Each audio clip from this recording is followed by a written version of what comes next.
大家好，我是小凡，欢迎来到都市奇闻。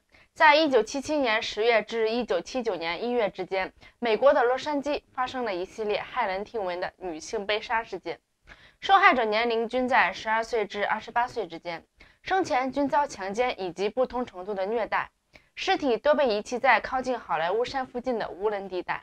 凶手的这些作案手段被媒体称为山坡杀手，这让洛杉矶的居民人心惶惶。很快，警察就通过从尸体中提取的精液和尸体的摆放姿势判断，凶手应该至少有2个人。1979年的10月，警察在华盛顿贝林汉抓获了凶犯比安奇，在那里他还犯下了另外2起谋杀案。经过警方的调查，很快另一名的犯罪嫌疑人布诺也落网了。布诺跟比安奇竟是一对表兄弟，经过漫长而曲折的审判，1983年，两兄弟已经被判犯有谋杀罪、强奸罪等残酷罪行，但被免除了死刑，并被判处终身监禁。肯尼斯·比安奇1951年5月22日出生于纽约的罗切斯特，他的母亲是一名性工作者，所以比安奇一出生就被母亲抛弃了。比安奇3个月的时候，他被罗切斯特的一对好心的夫妇弗朗西斯和她的丈夫尼古拉斯收养。尽管他的成长很稳定，但比安奇的童年时代，他的养母形容他是强迫性撒谎者，他总是神出鬼没地做白日梦，这使他的养母很担心。尽管他的智力高于平均的水平，但是他在学校的成绩并不好，并且经常的闯祸。他5岁的时候被诊断出患有癫痫，10岁的时候又被诊断出患有多重人格障碍。1957年1月2日，他的养母把他送到一所天主教私立学校，但是在1964年的时候，他的养父尼古拉斯因肺炎去世后，情绪低落的比安奇不得不离开私立学校，上了一所公立高中。在那里，他经常约会，并加入了摩托车俱乐部。1971年毕业后，他与高中恋人布伦达·贝克举行了婚礼，但遗憾的是，在婚后8个月，他们的婚姻走向了尽头。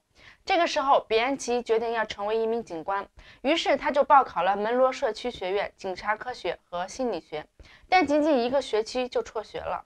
之后，他又向公安部门申请了职位，但是也被拒绝了。在之后的时间里，比安奇做过很多种类的工作，最终他成为了一家珠宝店的保安员。后来，他又因为偷窃珠宝并把赃物送给他的各个女友而被解雇。1975年，他移居加利福尼亚，与他的表兄弟布诺居住在同一所城市。布诺1934年10月5日出生于纽约的罗切斯特，他的父母是意大利的移民。5岁的时候，布诺的父母离婚了，他与母亲詹妮和妹妹塞西利亚一起移居加利福尼亚州格伦戴尔。他很小的时候就表现出对性的浓厚兴趣，10几岁的时候，他就向同学宣称自己曾经强奸了10几个女孩。1955年，布诺与他的高中同学17岁的杰拉尔丁·维纳尔结婚。1956年1月10日，他们的女儿迈克尔出生，但是布诺与妻子的婚姻也走到了尽头。之后，布诺与玛丽·卡斯蒂略结婚，并与她生下了5个孩子。1964年，布诺的妻子玛丽·卡斯蒂略宣称，布诺强奸了自己2岁的女儿格雷斯，但是布诺却极力否认自己强奸幼女。对布诺失望至极的妻子玛丽·卡斯蒂略提出了离婚。玛丽还声称她长期遭受丈夫的性虐待。1964年，布诺与他的妻子办理了离婚手续。第2年，布诺与一位名叫坎皮诺的单亲母亲结婚。结婚后的布诺因为偷车被捕，并判处1年有期徒刑。恰恰就在这个时候，他的妻子怀孕了。考虑到他要赚钱养活孩子跟妻子，所以该判决并没有立即执行。坎皮诺后来在1971年像前2个妻子一样与他离婚，这不仅仅是因为他虐待他，还因为他强奸了他的女儿。离婚后的布诺去了一家汽车 4S 店，成为一名汽车装饰工。尽管布诺离过好几次婚，而且大家还都知道他有性虐待妻子的嗜好，但布诺还是吸引了很多女性与他约会。1975年，表弟比安奇的到来使2个臭味相同的2个人走到了一起。布诺开始教比安奇如何使用假警察证勒索妓女，之后2个人还成为了皮条客。他们囚禁了2名少女，利用2名少女卖淫赚钱。不久之后，2名囚禁的少女逃跑了。1977年10月，两个人一起犯下了第一起谋杀案。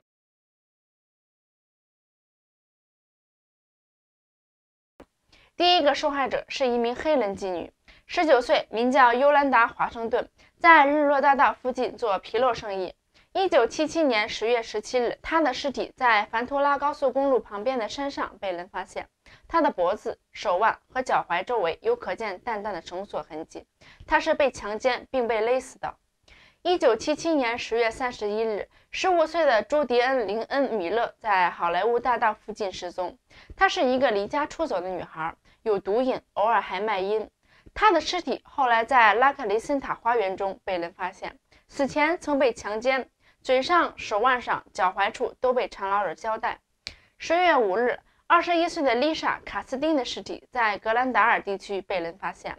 与前两个受害者不同，卡斯丁是个正派的女孩，生前做着2份工作，在一家餐厅当服务员，并在父亲的房产公司工作。她的尸体在一家乡村俱乐部附近被发现全裸，在她的脖子、手腕和脚踝上可以看到结扎的痕迹。她遭到了残酷的强奸并被勒死。1977年11月10日，18岁的妓女吉尔·巴克布的尸体在木兰道被人发现。11月17日，17岁的凯瑟琳·罗伯特的尸体在好莱坞大道被人发现。11月20日，20岁的艺术系学生克里斯蒂娜·维克勒的尸体被徒步旅行者在山坡上发现，手腕、脚踝和脖子上有结扎的痕迹。她的乳房轻肿，直肠上的血液渗出。她的手臂上有2个穿刺的痕迹，生前曾被残忍的折磨。同一天，警方还发现了14岁的桑贾·约翰逊和12岁的多利·塞佩达的尸体。他们2个人的尸体在一堆垃圾堆中被发现，尸体已经腐烂，但可以确定2人都被强奸并被勒死。11月23日，28岁的女演员简·金的尸体在洛斯费里兹区旁边被人发现，也是被强奸并被勒死。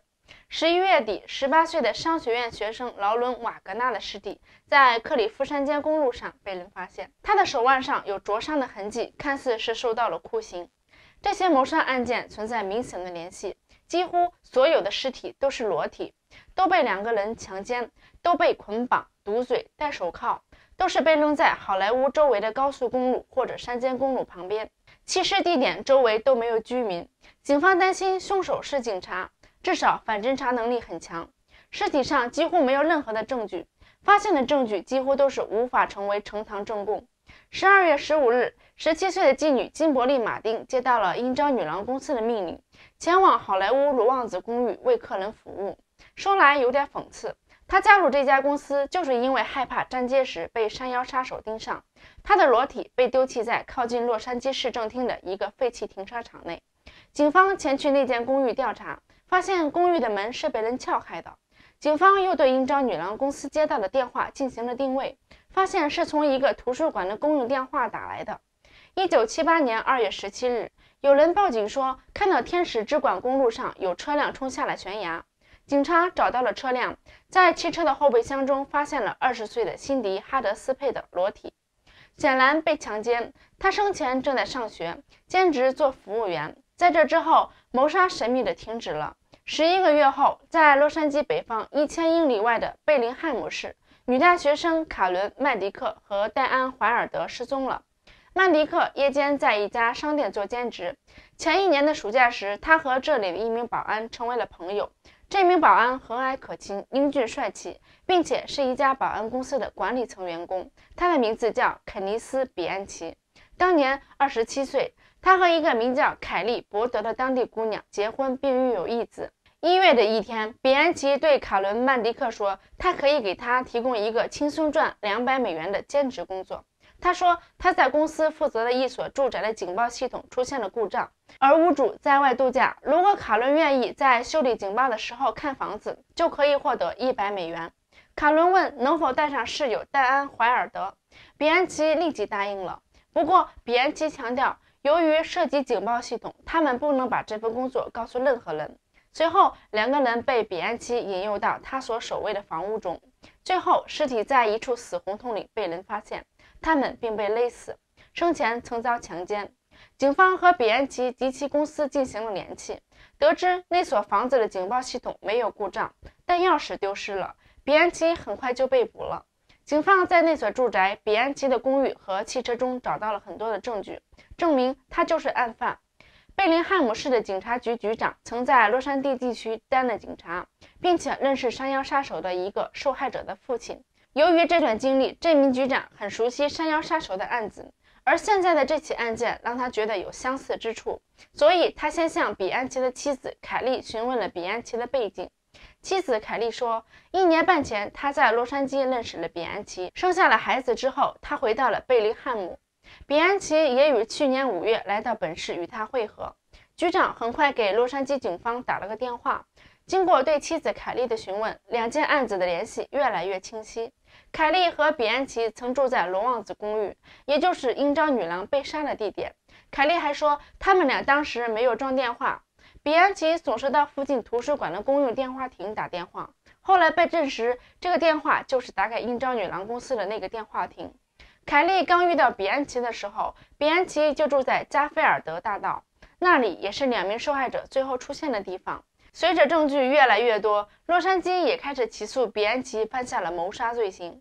在审判中，比安奇以精神错乱为由拒绝认罪，声称另一个名叫史蒂夫·沃克的人犯下了罪行。比安奇甚至说服了一些精神科的专家，让他们相信他确实患有多重人格障碍。但调查人员请来了他们自己的精神科医生，医生说，在真正的病症中，往往有3种或者3种以上的人格。比安奇立即创造了另一个别名，叫比利。最终，调查人员发现，史蒂夫·沃克这个名字是一个学生。比安奇曾试图盗用这个学生的身份，以此作为欺骗心理学的目的。警方还在比安奇家中发现了一个小图书馆，里面有现代心理学方面的书籍，进一步证明了他有能力假装患有这种疾病。比安奇最终承认，他一直在假装患有这种疾病。为了获得宽大的处理，他同意指证布诺。很快，因为有现场的证据，加上比安奇的证词，布诺被抓了。1983年，2名男子均被判犯有谋杀罪，尽管犯有残酷的罪行，但免除了死刑，并被判处终身监禁。2002年，布诺在加利福尼亚监狱服刑期间，因为心脏病发作死在了监狱内。比安奇仍在华盛顿州监狱服刑，直到2025年才有资格再次获得假释。好了，今天的视频就给大家分享到这里了，我们下期视频再见。